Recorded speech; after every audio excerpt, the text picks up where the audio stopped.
जी अस्सलाम वालेकुम। कैसे हैं? सब ठीक हैं? अच्छा, तो आज का हमारा लेक्चर जो है वो हम एक तरह से मार्केट में लर्न करने जा रहे हैं कि मार्केट में पिप हम किसे कहते हैं और पॉइंट किसे कहते हैं। ठीक है। और हम पिप्स को गोल्ड के अंदर कैसे कैलकुलेट करेंगे और यूरो यूएसडी में कैसे कैलकुलेट करेंगे, और सेम इसी तरह से आप दूसरे पेयर्स में भी कैलकुलेट कर सकते हो। अब बेसिकली पिप से हमने पिप को देख के हमने करना क्या होता है, बेसिकली हम इससे अपना प्रॉफिट लॉस को कैलकुलेट करना सीखते हैं। और हम ये चीज़ सीखेंगे कि वन माइक्रो लॉट क्या होती है, ये आपके सामने मैंने ऑलरेडी लिखा हुआ है। ठीक है। मिनी लॉट क्या होती है, और इस तरीके से वन स्टैंडर्ड लॉट क्या होती है, और इससे हमारा प्रॉफिट लॉस कैसे होगा। तो फर्स्ट ऑफ ऑल पिप क्या है और या पॉइंट क्या है, इसे हम मार्केट में किस तरह से यूज़ करते हैं। ठीक है। और बेसिकली अभी हम चार्ट पे चलते हैं, तो यहाँ पे देखें, ये आपके सामने एक ये गोल्ड का चार्ट ओपन है 1 मिनट टाइम फ्रेम में। ठीक है। और इस टाइम मार्केट काफ़ी ज़्यादा ट्रेंडी चल रही है। तो अभी यहाँ पे आपको ये एक प्राइस नज़र आ रही है 2047.30, या ये चेंज हो रही है, और आगे ये एक माइनर सा पॉइंट भी नज़र आ रहा है। ठीक है। इसी तरह से ये हमारी बिड प्राइस है, आपको ये ऑलरेडी बताया हुआ है, और ये हमारी आस्क प्राइस है। ठीक है।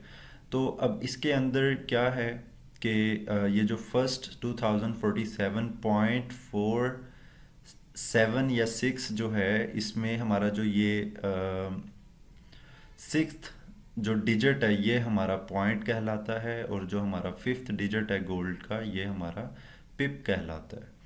ठीक है। और ये जो इसमें ये सेवन्थ डिजिट भी क्योंकि शो कर रहा है, ठीक है, तो ये हमारा मिनी पॉइंट कहलाता है। आप इसे मिनी पॉइंट कह सकते हैं। तो बेसिकली यहाँ पे देखें कि फॉर एग्जांपल इसके अंदर क्या होता है कि अगर मार्केट प्राइस जो है वो फॉर एग्जांपल देखें $1800 चल रही है गोल्ड की। ठीक है। 1800 यूएसडी गोल्ड की प्राइस चल रही है, और मार्केट जो है वो 1800.10 मूव कर जाती है। ठीक है। मूव क्या किया इसने अभी? 0.10। तो ये हमारी 1 पिप मूव कर गई है। ठीक है। और इसी तरह से अगर मार्केट जो है वो 1800 पर थी और मार्केट ने 1800.01 इसने मूव किया है, ठीक है, अप साइड की तरफ, तो ये हमारा 1 पॉइंट मूव किया है। सही है। अब इसी तरह से डाउन साइड में है कि अगर लाइक ये 1800.10 से 1800.00 पे आ जाती है, तो ये मार्केट 1 पिप नीचे चली गई है। और सेम इसी तरह से आप पॉइंट को भी डाउन साइड में कैलकुलेट कर सकते हैं। अब इसके लिए एक यहाँ पे ये टूल भी मिलता है आपको। ठीक है। उससे भी आप कैलकुलेट कर सकते हैं। यहाँ पर आप देखेंगे ये क्रशियर है, इसकी शॉर्टकट की कंट्रोल F है। ठीक है। इसको आप प्रेस करेंगे। फॉर एग्जांपल मैं चाह रहा हूँ कि मैं इस जगह से लेके इस लो से लेके इस हाई तक मैं पिप्स को कैलकुलेट करना चाह रहा हूँ कि मार्केट यहाँ से ऊपर कितना गई है। तो आप क्या करेंगे, आप इस पर क्लिक करेंगे। यहाँ पे आपने जहाँ से कैलकुलेशन स्टार्ट करनी है वहाँ पे आप क्लिक करेंगे, और जहाँ तक आपने क्लिक को छोड़े बगैर जहाँ तक आपने कैलकुलेट करना है, आप वहाँ पे माउस को लेके जाएंगे। तो ये अब दरमियान के अंदर आप देखेंगे कि ये हमें बता रहा है करंट प्राइस, जहाँ पे हमारा माउस खड़ा है वो है 2048.608। ठीक है। इसमें हमें 7 डिजिट दिखा रहा है, लेकिन हम सेवन्थ को इग्नोर करेंगे। ठीक है। और हम पिप एंड पॉइंट पर फोकस करेंगे। तो यहाँ पर अगर देखें, इसके बाद हमें बता रहा है कि 24 बार्स हैं, और इसके बाद हमें ये 8328 पॉइंट्स बता रहा है। ठीक है। और ये आगे हमें इसकी ग्रोथ भी बता रहा है कि मार्केट में 0.41% ग्रो की है। तो अब इसके अंदर ये जो 8328 पॉइंट्स हैं, इसमें हम जो लास्ट डिजिट है इसे, क्योंकि हमारा मिनी पॉइंट है, इसे हम छोड़ देंगे, तो बाकी ये हमारे पॉइंट्स बच जाएंगे। लाइक 832 पॉइंट्स मार्केट वहाँ नीचे से ऊपर तक ये आई है। ठीक है। और इसको अगर हम पिप्स में देखना चाहें तो ये मार्केट 83 पिप्स अपसाइड पे आई है। आई होप आपको यहाँ तक समझ लग गई हो। इसी तरह से आप नीचे वाली साइड पे भी कैलकुलेट कर सकते हैं उसी जगह से। ये कर्शियर टूल है, इसको यूज़ करना भी आई होप आपको इस वीडियो में आ जाएगा। और सेकंड, इसको हम यूरो यूएसडी में कैलकुलेट करके देखते हैं कि यूरो यूएसडी में अगर मार्केट प्राइस जो है वो फॉर एग्जांपल 1.08440 चल रही है और यहाँ से मार्केट अप साइड पे जाती है और 1.08450 हो जाता है, यानी 40 से 50 हो जाता है, तो ये हमारी 1 पिप मार्केट अप साइड मूव कर गई है। और सेम पॉइंट के लिए क्या होगा कि 1.08440 से 1.08441 का डिफरेंस सिर्फ आया है फिफ्थ डिजिट में, ठीक है, 1 का डिफरेंस आया, तो ये हमारा 1 पॉइंट मार्केट अप साइड पे मूव की है। ठीक है, इसको हम लाइव यहाँ पे प्रैक्टिकल थोड़ा सा करके देख लेते हैं। यहाँ पे मैं यूरो यूएसडी का चार्ट यहाँ से पकड़ के इस तरह ड्रैग एंड ड्रॉप करूँगा। ठीक है, ये यहाँ पे नज़र आ गया। अब यहाँ पे देखें, ये इसमें हमें 1.08463 चल रहा है। ठीक है, तो अब इसके अंदर जो है हमारा ये जो लास्ट डिजिट है ये हमारा पॉइंट है और इससे पीछे ये जो 6 आपको नज़र आ रहा है ये हमारा पिप है।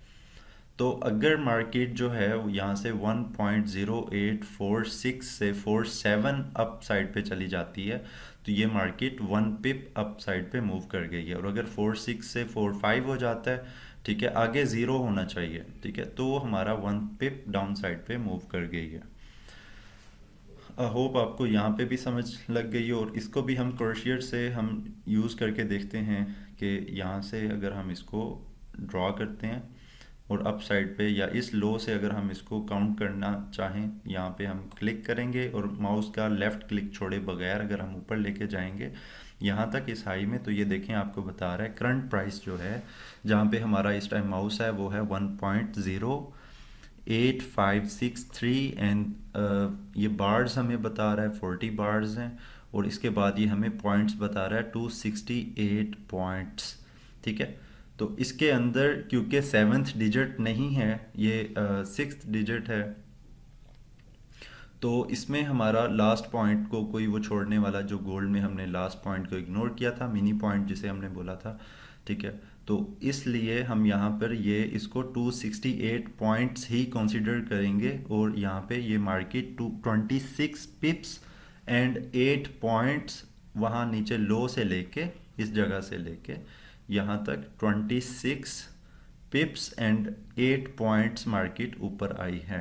ठीक है, आई होप आपको ये चीज़ समझ लग गई हो। अब इसके आगे है हमारा इस पिप्स एंड पॉइंट्स में हम कर क्या रहे होते हैं, बेसिकली हमें ये ज़रूरत क्यों पड़ती है। तो बेसिकली ये हमें हेल्प करती है मार्केट की मूवमेंट को मेजर करने के लिए। अभी हमें मेजर करना क्यों ज़रूरी है, ताकि हम अपना जो प्रॉफिट एंड लॉस है उसको हम कैलकुलेट कर सकें according to our lot size. अब लॉट साइज़ की भी 3 टाइप्स हैं कि एक हमारी टाइप है वो है माइक्रो लॉट होती है, एक होती है मिनी लॉट होती है और एक सिंपल हमें लॉट साइज कहते हैं, या इसको हम 1 स्टैंडर्ड लॉट भी बोल सकते हैं या स्टैंडर्ड लॉट भी बोल सकते हैं। अब माइक्रो लॉट क्या होती है, 1 माइक्रो लॉट फॉर एग्जांपल वो हम 0.01, जो कि मैं आपको अपनी वीडियोस में फ़िलहाल प्रैक्टिस के लिए रिकमेंड करता हूं, तो इसे हम बेसिकली माइक्रो लॉट बोलते हैं। और मिनी लॉट क्या होती है, ये हम 0.10, इसे हम मिनी लॉट 1 मिनी लॉट कहते हैं। और 1 लॉट या 1 स्टैंडर्ड लॉट क्या होता है, ये 1.00 लॉट होती है। तो फॉर एग्जांपल इसके अंदर अब हम प्रॉफिट लॉस कैसे कैलकुलेट करते हैं कि अगर हमने 1 माइक्रो लॉट बाय किया है, ठीक है, और मार्केट थी 1800 पर एंड मार्केट वहाँ से अप साइड पे मूव की है और 1800.10 पे चली गई, यानी 1 पिप अप साइड पे मूव की है, तो हमें गोल्ड के अंदर $0.10 यानी 0.10 का प्रॉफिट होगा। और अगर यही चीज़ यहाँ से माइनस हो जाती है, ठीक है, डाउन साइड पे 1 पिप मूव कर जाती है, तो हमें 0.10 का लॉस होगा। तो यहीं से अगर आप देखें, अगर आप सेल करते हैं, सेल में फिर ये होगा कि अगर मार्केट 1800.10 से अगर 1800 पे पूरी 1 पिप डाउन साइड पे मूव करती है, क्योंकि सेल साइड में हमें प्रॉफिट जो है वो डाउन साइड पे होता है, तो इस वजह से फिर वो सेम वही सिनेरियो ऑपोजिट हो जाएगा। अब यहाँ पे वन मिनी लॉट जो है ये 0.10 होती है, जो कि $1 का 10% होता है, ठीक है। 10 सेंट्स भी हम इसे बोलते हैं, इसे हम 1 सेंट बोलते हैं, और इसे हम एक लॉट बोलते हैं, ठीक है। आप देखें 0.10 से अगर आपने मार्केट में गोल्ड को बाय किया है, जो कि प्राइस थी 1800, और मार्केट 1800 से अप साइड पे गई है 1 पिप यानी 1800.10, तो हमारा जो प्रॉफिट होगा वो 1.00 होगा, ठीक है। और अगर मिसाल है कि मार्केट 1800.2 हो जाती है, ठीक है, तो हमारा प्रॉफिट जो होगा, क्योंकि मार्केट 2 पिप्स अप चली गई है और हमने 0.10 की लॉट साइज लगाई हुई है, तो हमारा प्रॉफिट जो होगा वो $2 हो जाएगा, सही है। और इसी तरह से आप लॉस को भी काउंट कर सकते हैं, ठीक है, कि लाइक अगर आपने यहाँ पे बाय किया हुआ है और मार्केट आपके 1 पिप, 2 पिप, 5 पिप, 10 पिप्स आपके ओपोजिट मूव करेगी, तो सेम इसी कैलकुलेशन के मुताबिक आपको लॉस होगा। और अगर हम 1 स्टैंडर्ड लॉट या 1 लॉट बाय करते हैं, ठीक है, 1800 पर गोल्ड में, और मार्केट जो है 1 पिप अप साइड पे मूव कर जाती है, तो हमें उसके अकॉर्डिंग $10 का प्रॉफिट होगा, क्योंकि हमारी लॉट साइज बड़ी है, ठीक है। लॉट साइज ज़्यादा होगी तो मार्केट सेम पिप, 1 पिप की वैल्यू पे हमें प्रॉफिट और लॉस उसी तरह से ज़्यादा होगा। अब फॉर एग्जांपल मार्केट 1800 से यहाँ पे हम कहते हैं कि 5 पिप्स अप चली गई है, तो हमें यहाँ पे $50 का प्रॉफिट होगा, सही है। और अगर फॉर एग्जांपल मार्केट 10 पिप्स अप चली गई है या 100 पॉइंट्स अप चली गई है, तो क्या होगा, मार्केट 1801.00 पे चली जाएगी। यहाँ पे अब क्या हुआ है, यहाँ पे अब मार्केट ने 10 पिप्स 1800 से 1801 अप साइड पे आ गई है, ठीक है। तो ये 10 पिप्स मार्केट अप साइड पे चली गई है। अब 10 पिप्स में क्या होता है, 100 पॉइंट्स होते हैं, एक पिप में 10 पॉइंट्स होते हैं, और 10 पिप्स में 100 पॉइंट्स होते हैं। अब ये मार्केट 10 पिप्स कह सकते हैं आप, या फिर 100 पॉइंट्स कह सकते हैं, अप साइड पे चली गई है, तो अब हमें प्रॉफिट होगा वो $100 का हो जाएगा। क्यों? क्योंकि हमारी लॉट साइज एक तो $1 है, 1 स्टैंडर्ड लॉट है, और उसके बाद मार्केट ने 10 पिप्स अप साइड पे मूव किया है, जिस वजह से हमें $100 प्रॉफिट होगा। और यही सेम कैलकुलेशन जो है वो ऑपोजिट साइड पे होगी, कि फॉर एग्जांपल आपने यहाँ पे देखें, अगर बाय की जगह सेल किया हुआ था, ठीक है, और मार्केट 1800 पे आपने सेल किया था, और मार्केट 1801 पे चली जाती है, यानी 10 पिप्स आपके ऑपोजिट चली जाती है, 100 पॉइंट्स आपके ऑपोजिट चली जाती है, ठीक है। तो आपको अब यहाँ पर -100 होगा, यानी $100 का लॉस शो हो रहा होगा। और सेम यही इस जगह में इसी तरह से आप ये 1 मिनी लॉट में भी देखेंगे कि अगर आप यहाँ पे आप सेल करते हैं, ठीक है, और मार्केट को आपने सेल किया 1800 पे, और मार्केट अप साइड पे चली गई, मूव अप साइड 1800.20 हो गई है, ठीक है, यानी 2 पिप्स अप साइड पे चली गई है, तो यहाँ पे आपको $2 का लॉस होगा। और अगर मिसाल है 5 पिप्स अप चली गई है, ठीक है, तो आपको यहाँ पे $5 का लॉस होगा। आई होप आपको यहाँ तक समझ लग गई हो। और ये इसी तरह से 0.01 से होगा, या आपने अगर सेल किया है तो same according to this calculation आपको प्रॉफिट एंड लॉस कैलकुलेट करने में हेल्प मिलती है। आई होप आपको ये वीडियो यहाँ तक समझ आ गई हो, और पिप क्या होती है, पॉइंट क्या होता है, ठीक है, और हम मार्केट में प्रॉफिट लॉस को कैसे कैलकुलेट करते हैं, इन सारी चीज़ों की आई होप आपको इस वीडियो में, शॉर्ट सी वीडियो में समझ आ गई हो। इंशाल्लाह मिलते हैं नेक्स्ट लेक्चर में। बहुत शुक्रिया।